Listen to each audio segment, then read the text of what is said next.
Muling naging sentro ng usapan sa social media si Kim Chiu matapos niyang i-retweet sa kanyang ex-post ang post ng isang supporter na tila may patama kay OG Diaz. Bagamat wala siyang inilagay na sariling komento o paliwanag, mabilis itong napansin ng mga netizens at naging dahilan ng iba't ibang reaksyon online.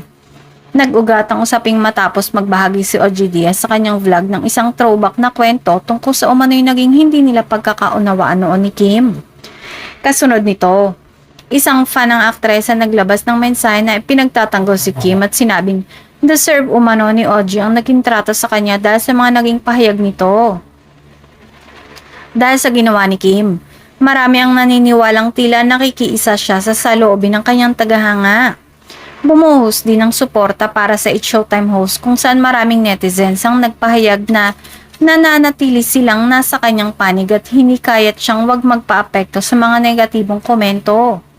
Samantala, inamin na rin ni OG Diaz sa kanyang vlog na nagkaroon nga sila ng hindi pagkakaunawaan ni Kim Chiu noon. Gayunpaman, wala pa ring direktang pahayag ang aktres tungkol sa issue at nananatiling ang pag-retweet lamang ang naging pampublikong aksyon niya kaugnay sa usapin.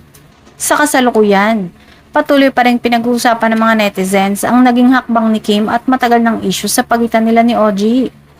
Umaasa naman ang ilan na sa tamang panahon ay magkakaroon ng maayos na pag-uusap ang dalawa upang tuluyan ng matapos ang kanilang hindi pagkakaunawaan.